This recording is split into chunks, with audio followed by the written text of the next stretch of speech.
ഈശോ മിശിഹായ്ക്ക് സ്തുതിയായിരിക്കട്ടെ. പുതിയൊരു വീഡിയോയിലേക്ക് എല്ലാവർക്കും സ്വാഗതം. ഞാൻ സെയിന്റ് അഗസ്റ്റിൻ സൺഡേ സ്കൂളിലെ കാറ്റക്കിസം ടീച്ചറാണ്. കാറ്റക്കിസം എന്ന് പറയുമ്പോൾ ഒരു ക്ലാസ്സിനകത്ത് 4 ചുമരുകൾക്കുള്ളിൽ ടെക്സ്റ്റ് ബുക്ക് പഠിച്ച് പോകുന്ന രീതിയിൽ നിന്ന് നമ്മളിപ്പോൾ വേറിട്ട് തുടങ്ങിയിട്ട് കുറച്ച് നാളുകളായി. പുറത്തേക്കിറങ്ങി അനുഭവങ്ങളിലൂടെയും ചുറ്റുപാടുകൾ കണ്ടും അറിഞ്ഞും സ്വഭാവ രൂപീകരണം നടത്തുന്ന രീതിയാണ് ഇപ്പോൾ കുട്ടികളിലേക്ക് കൊണ്ടുവരുന്നത്. ഇന്ന് നമ്മൾ ഒരു യാത്ര പോവുകയാണ്. അനാഥാലയങ്ങളും വൃദ്ധസദനങ്ങളും ഒക്കെ ആതുരാലയങ്ങളും ഒക്കെ കണ്ട് വരുന്ന അവരെ പഠിപ്പിച്ചു വരുന്ന രീതിയാണ് നമ്മൾ കഴിഞ്ഞ വർഷങ്ങളിൽ ചെയ്തു വന്നിരുന്നത്. ഈ വർഷവും നമ്മൾ അതുപോലെ ഇറങ്ങുകയാണ്. ഈ പ്രാവശ്യം നെയ്യപ്പം തിന്നാൽ രണ്ടുണ്ട് ഗുണം എന്നതാണ്. നമ്മൾ പോകുന്ന സ്ഥലത്ത് 2 കാര്യങ്ങളുണ്ട്. അതെവിടെയാണ് എന്നുള്ളത് നമ്മൾ അവിടെ എത്തുമ്പോൾ കാണാം. ഞങ്ങൾ കുമ്പളങ്ങിയിലേക്കുള്ള ബോട്ടിലേക്കാണ് കയറിയിരിക്കുന്നത്. ദേ കടൽക്കാക്കകളൊക്കെ ബോട്ടിന് ചുറ്റും പറന്നുകൊണ്ടിരിക്കുന്നു. എല്ലാവരും കണ്ടുകൊണ്ടിരിക്കുന്നു. ജാസ്മിൻ, ദേ കുട്ടികളൊക്കെ ഉണ്ട് അടുത്ത്. അവരെല്ലാം കടൽക്കാക്കകളെ കണ്ടുകൊണ്ടിരിക്കുകയാണ്. കായലിൻ്റെ ഭംഗി ആസ്വദിച്ചുകൊണ്ടിരിക്കുന്നു. ബെറ്റി ടീച്ചർ ഇതായിരിക്കുന്നു. സീമ മിസ്, പിന്നെ കൊള്ളാം, നന്നായിട്ടുണ്ട്. ആൺകുട്ടികളൊക്കെ ഇവിടെ നിന്ന് വെയിൽ കൊണ്ട് കാഴ്ച കണ്ട് കാറ്റ് കൊണ്ടിരിക്കുന്നു. ഹായ്, ഗിറ്റാറൊക്കെ ഉണ്ട്. ജോസഫ് സാറുണ്ട്, സാബു സാറും കുട്ടികളും. ഹായ്. വെയിലൊന്നും അവർക്കൊരു പ്രശ്നമേ അല്ല. ഹായ്, പെൺകുട്ടികളൊക്കെ റെഡി ആയിരിക്കുകയാണ്.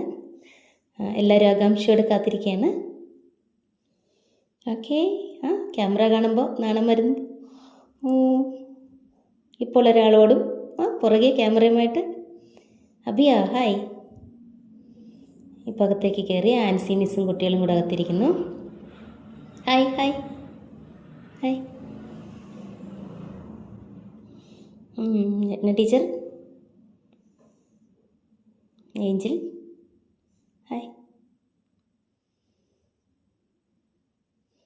ബോട്ടിറങ്ങി നടന്നു തുടങ്ങി. ഒരു ഫോട്ടോ എടുക്കാം. ഓക്കെ, അടിപൊളി. അടുത്ത ഫോട്ടോ. ഇനി എല്ലാവരും നടക്കുവാണ്. അത് എന്നെ നിർത്തിയൊരു ഫോട്ടോ എടുത്തു. സാബു സാറാണ് ഫോട്ടോ എടുത്തത്. ഓക്കെ. കൊള്ളാം. ഇതിലൊരുവിധ ആൺകുട്ടികളൊക്കെ പെട്ടിട്ടുണ്ട്. ഓക്കെ. അതെ, സീമ മിസ്സും മെറ്റിൻ ടീച്ചറും പുറകിലായിപ്പോയി. സാരില്ല. Okay okay. അതെ, അവരൊക്കെ പോയി. നിൽക്കണേ, ഞാൻ വരുന്നു. സമരിയയിലേക്ക് എത്തി. ഇനി അവിടെ ഒരു ചായ കൂടി ഉണ്ടായിരുന്നു.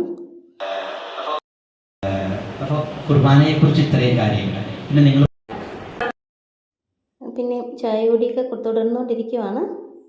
കുറച്ച് കുട്ടികളൊക്കെ അവിടെ ദിവ്യകാരുണ്യ അത്ഭുതങ്ങൾ കാണുന്നു. ഇവർ ഓരോരുത്തരും ചായ കുടിക്കുമ്പോൾ മാറി മാറി അങ്ങോട്ടും ഇങ്ങോട്ടൊക്കെ പോയി സംസാരിക്കുന്നുണ്ട്. അമ്മച്ചിമാരും അപ്പച്ചന്മാരായിട്ടൊക്കെ സംസാരിക്കുന്നു. പിന്നെ കുരിശിങ്കൽ സാറിൻ്റെ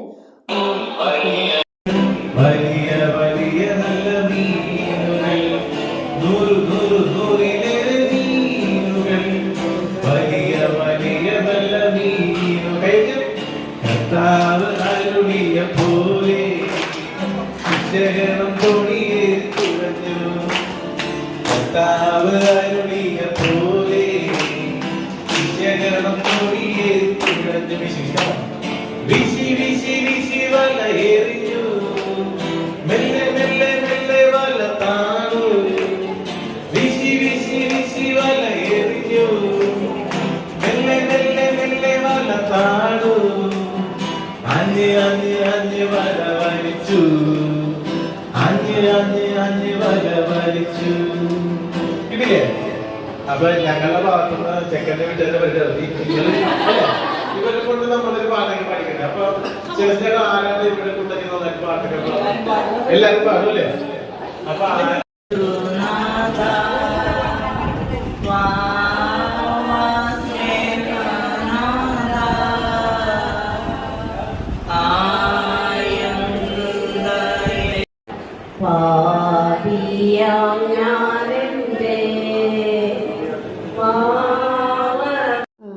പിന്നെ ഞങ്ങൾ അവരുമായിട്ടൊക്കെ കൂടുതൽ നേരം സംസാരിക്കാനുള്ള സമയം കിട്ടി.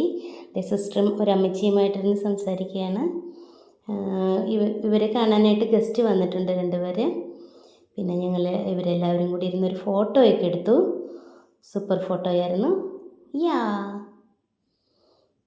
പിന്നെ യാത്രയാവാനുള്ള സമയമായി. ഫോട്ടോയൊക്കെ എടുത്തു.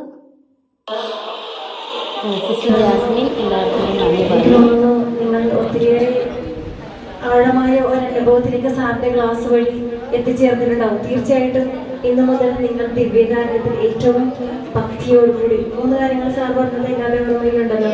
അതെല്ലാം അനുസരിച്ച് ഇവരിനി മുതൽ ദിവ്യകാരനെ ഭക്തിയുള്ള കുട്ടികളായി തീരുമെന്ന് എനിക്ക് കുറച്ച് വിശ്വാസമുണ്ട്. അതോടൊപ്പം തന്നെ ഇവിടെയുള്ള അമ്മമാരെയും അപ്പച്ചന്മാരെയും കാണാൻ കഴിഞ്ഞതിൽ ഏറ്റവും സന്തോഷം. അവരോടുകൂടി അല്പം സമയം ചെലവഴിക്കാനായിട്ട് ദൈവം ഒരുക്കുന്ന ഈ മനോഹരമായ അനുഗ്രഹത്തിന് ഏറ്റവും നന്ദി പറയുന്നു. അതോടൊപ്പം തന്നെ ഏറ്റവും കൂടുതലായിട്ട് ഞങ്ങൾ പ്രാർത്ഥിക്കുകയാണ് സെലസ്റ്റിനെ കൂടുതൽ ആരോഗ്യത്തോടെ ദൈവാനുഗ്രഹത്തോടെ യാതൊരു കുറവും കൂടാതെ ഈ സമരിയ ഭവനം ഇനിയും ഉന്നതിയിലേക്ക് വളർത്തിക്കൊണ്ടുവരുവാനായിട്ടുള്ള എല്ലാ അനുഗ്രഹങ്ങളും നേർന്നുകൊണ്ട് സെന്റ് അഗസ്റ്റിൻ രൂപതയുടെ നാമത്തിൽ ഇവിടെയുള്ള ടീച്ചേഴ്സിൻ്റെയും കുട്ടികളുടെയും പേരിൽ ഞാൻ ഏറ്റവും ഹൃദയപൂർവ്വം നന്ദി രേഖപ്പെടുത്തുകയാണ്.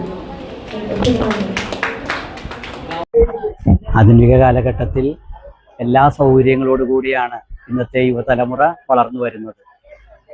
അതുകൊണ്ട് തന്നെ സൗകര്യങ്ങൾ വർദ്ധിക്കുന്നതനുസരിച്ച് ലോകത്തിൻ്റെ ഗണികൾ വർദ്ധിക്കുന്ന ഒരു കാലഘട്ടമാണിത്. ഈ സമരിയ ഓൾഡ് ഏജ് ഹോമിൽ ദിവ്യകാരുണ്യ അത്ഭുതങ്ങളുടെ സ്ഥിരം ഗ്യാലറിക്ക് മുന്നിൽ നിന്നുകൊണ്ട് എനിക്ക് പറയാനുള്ളത്, നമ്മൾ പരിശുദ്ധ ദിവ്യകാരുണ്യത്തെ സ്നേഹിച്ച് മുന്നോട്ട് പോകുന്ന ഒരു യുവതലമുറയാണെങ്കിൽ തീർച്ചയായിട്ടും ആ ദിവ്യകാരുണ്യത്തിൻ്റെ ശക്തി നമ്മളെ പൊതിഞ്ഞു പിടിക്കുകയും നമ്മൾ ഏതൊക്കെ ലോകത്തിൻ്റെ മായാക്കാഴ്ചകളിൽ വീണാലും അതിൽ നിന്നൊക്കെ നമ്മളെ സംരക്ഷിക്കുകയും ചെയ്യും. അങ്ങനെ നമ്മുടെ മാതാപിതാക്കളുടെയും സഭയുടെയും സമൂഹത്തിൻ്റെയും പ്രതീക്ഷയ്ക്കൊത്ത് നല്ല യുവതലമുറയെ വാർത്തെടുക്കാനും ഭാവിയുടെ വാഗ്ദാനങ്ങളായി നമുക്ക് മാറാനും സാധിക്കും. അതിന് സാധിക്കട്ടെ എന്ന് പ്രാർത്ഥിക്കുകയും എല്ലാവിധ ആശംസകൾ നേരുകയും ചെയ്യുന്നു. താങ്ക് യു സാറേ. ഒരു കാര്യം കൂടി ചോദിച്ചത്, ഇപ്പം വാർദ്ധക്യത്തിലെത്തുന്നവര് ഒരു സുരക്ഷിതരല്ല എന്നുള്ളൊരു കാലഘട്ടമാണ്. അതിനെക്കുറിച്ച് എന്താണ് നമ്മുടെ എനിക്കതിനോട് അങ്ങനെ ഒരു അഭിപ്രായം എനിക്കില്ല. കാരണം ഇന്നത്തെ നമ്മുടെ സാമൂഹിക പശ്ചാത്തലം അതാണ്. ഭാര്യയും ഭർത്താവും ജോലിക്ക് പോകേണ്ട ഒരു സാമൂഹിക പശ്ചാത്തലമാണ് ഇന്ന് കേരളം മുഴുവൻ അല്ലെങ്കിൽ ഇന്ത്യ മുഴുവൻ ഉള്ളത്. അവർ ജോലിക്ക് പോയിട്ട് വളരെ തളർന്ന അവശരായിട്ടാണ് വീട്ടിലേക്ക് വരിക. ഒരമ്മയെ സംബന്ധിച്ചാണെങ്കിൽ വീട്ടിൽ വന്നതിന് ശേഷം ഭർത്താവിൻ്റെ കാര്യം നോക്കണം, കുട്ടികളുടെ കാര്യം നോക്കണം. അങ്ങനെ ഒട്ടും വിശ്രമമില്ലാത്തൊരു സാഹചര്യമാണ് ഓഫീസിലും വീട്ടിലുമുള്ളത്. അവർക്ക് മാതാപിതാക്കളുടെ കൂടെ ഇരിക്കാൻ ആഗ്രഹമുണ്ടെങ്കിൽ പോലും ഇരിക്കാൻ പറ്റാത്തൊരു സാഹചര്യം ഉണ്ടാകുന്നുണ്ടോ.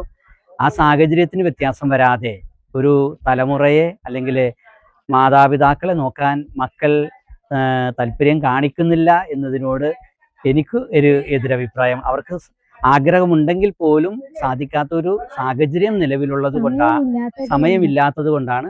എന്നാൽ ചുരുക്കം ചിലരെങ്കിലും മാതാപിതാക്കളെ നോക്കാൻ മനസ്സില്ലാത്തവരും ഉണ്ട്. ഞാൻ നിഷേധിക്കുന്നു. അതെ അതെ അതെ ഇനിയുള്ള യൂത്തിനോടും പറയാനുള്ളത് ഇത് തന്നെയാണ്. Thank you sir. യാത്ര വന്നു, കാഴ്ചകൾ കണ്ടു, ഒരു ബോട്ടിങ് നടന്നു.